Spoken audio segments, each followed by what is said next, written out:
Alors, ça, c'est Versailles. Le monstre d'or et de marbre, la machine à impressionner les ambassadeurs, la pièce maîtresse de Louis XIV. Des kilomètres de façade, des jardins taillés au cordeau par le nôtre. Bref, le royaume du grand spectacle. Mais voilà, 3 rois plus tard, on commence à trouver que tout ça, c'est un peu étouffant. Louis XV, lui, rêve de coins plus tranquilles. Alors il se tourne vers son architecte préféré, Ange-Jacques Gabriel, et lui dit en gros « Fais-moi un petit bijou à l'écart. Quelque chose de raffiné mais discret. »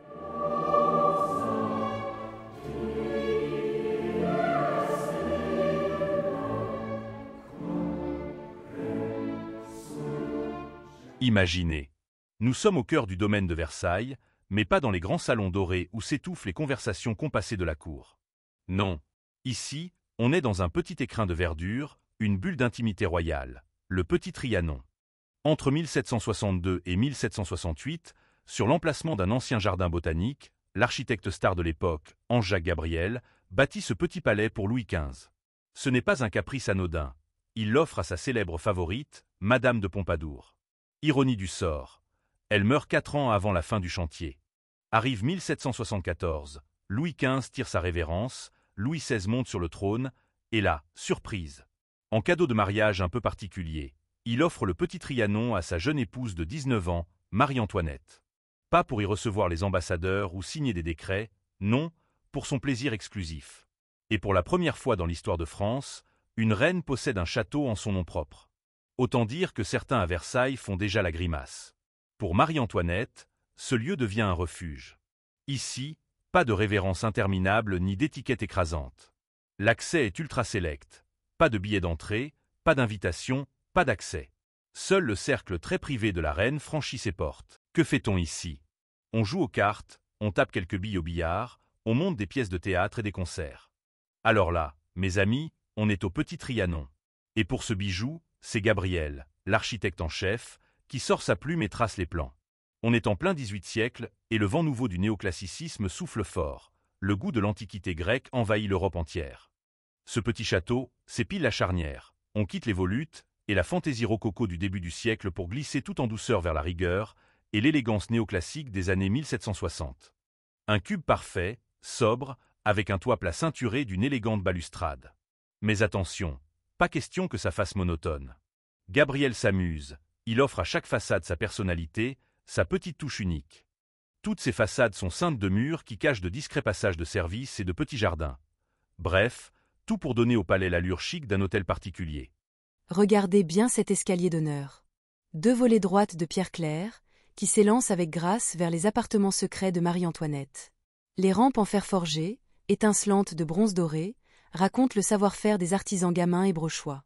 Les médaillons ovales, aux têtes de coq, portent maintenant les lettres M et A, le signe discret d'une reine. Et sous vos pas, le marbre blanc veiné et le vert campant reflètent les jardins qui s'étendent juste derrière, comme si l'intérieur et l'extérieur ne faisaient plus qu'un. Cette vaste pièce d'angle, habillée de lambris élégants, n'a jamais trahi son destin premier. C'est ici que Louis XV faisait claquer les billes de son billard favori. Mais en 1784, caprice de Marie-Antoinette. Hop, le billard royal déménage à l'étage, dans la salle à manger. Et pour combler le vide, un nouveau billard, réservé aux officiers, prend la relève du roi.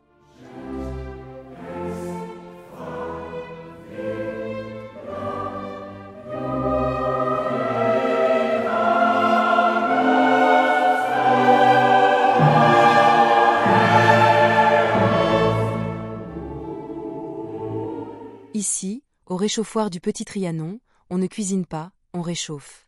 Les plats arrivent tout droit des cuisines de Versailles, on les passe vite au feu ou au bain-marie, et hop.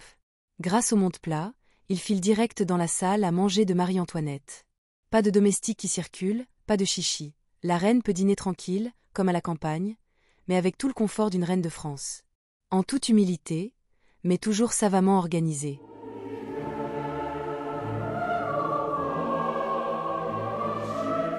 Allez, on grimpe le grand escalier du Petit Trianon.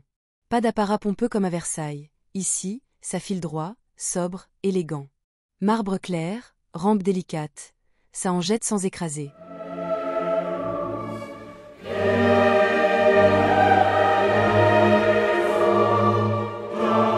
Hop, on pousse la porte, et nous voilà dans l'antichambre. Ici, c'est un peu la salle d'attente du pouvoir. On trépigne, on ronge son frein, on guette le moment d'être appelé auprès de la reine. Les boiseries sont élégantes, mais pas de chichi. L'important, c'est le suspense. Parce qu'ici, chaque seconde compte. Un sourire, un mot, et vous entrez dans l'intimité de Marie-Antoinette. Sinon, eh bien, vous restez sur le carreau. Ici, c'est la petite salle à manger, un cadre intime, plus chaleureux que la grande. C'est la pièce des repas en petit comité, presque familiaux.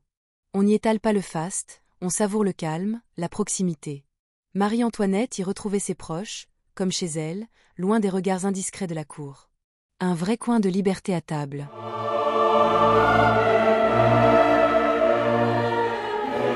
Et là, on entre dans la grande salle à manger. Voyez l'élégance, murs clairs, dorures fines, grandes fenêtres qui ouvrent sur les jardins.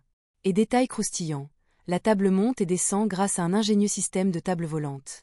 Plus besoin de domestique dans la pièce. Bienvenue dans le salon de compagnie du Petit Trianon. Ici, on cause, on rit, on joue de la musique.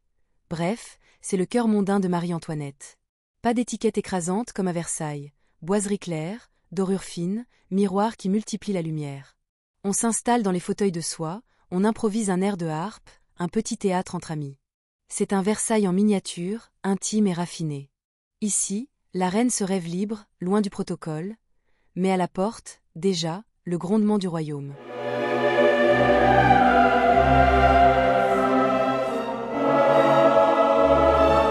Ici, pas de faste écrasant, juste une chambre douce et intime, baignée de lumière. Au centre, le lit à baldaquin en soie pastel trône élégamment, entouré de commodes, coffrets et éventails, témoins de la vie quotidienne et des passions de la reine. Dans cette chambre, la reine pouvait enfin être elle-même, savourer le calme et le raffinement qu'elle recherchait au cœur de Versailles.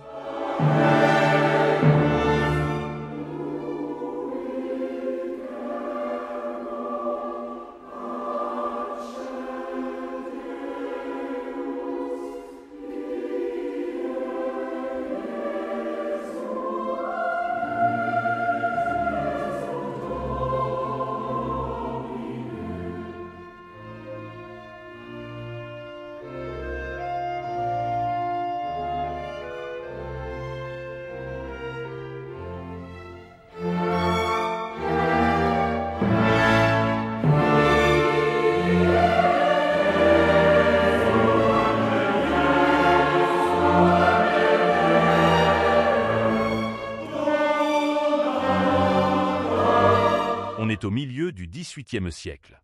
Louis XV, ce roi passionné de botanique, demande à son architecte favori, Ange-Jacques Gabriel, de lui créer un petit écrin à 2 pas du Grand Trianon.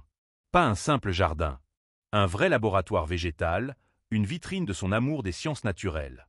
Et là, regardez bien, on est en plein jardin à la française. Tout est symétrie, géométrie, rigueur. Des allées droites comme des épées, des bassins parfaitement alignés, des charmilles taillées au cordeau. Ici, rien n'est laissé au hasard, chaque perspective est pensée pour flatter l'œil. Et au centre du dispositif, le pavillon français. Un petit bijou d'architecture rococo construit en 1750. À l'intérieur, une salle octogonale entourée de petits cabinets. Autant dire, le lieu rêvé pour une partie de musique, un jeu d'échecs ou un petit souper champêtre entre intimes de Louis XV. Juste en face, autre pépite, le salon frais. Une salle à manger d'été, toute décorée de treillages verts, où l'on dînait en profitant d'un courant d'air naturel qui circulait à travers les murs végétaux. Ce pavillon a été détruit au XIXe siècle, mais heureusement reconstruit dans les années 1980. Aujourd'hui, on peut encore se faire une idée de ce luxe discret, pensé pour savourer un repas en plein cœur des jardins. Alors imaginez, un pont, un îlot, 12 colonnes blanches et au centre, l'amour en marbre. Marie-Antoinette venait s'y perdre, le temps s'arrête, le monde disparaît, et seul reste ce petit temple qui respire le rêve et le murmure des jardins du Petit Trianon. C'était notre escapade au Petit Trianon. À très vite pour une nouvelle plongée dans l'histoire.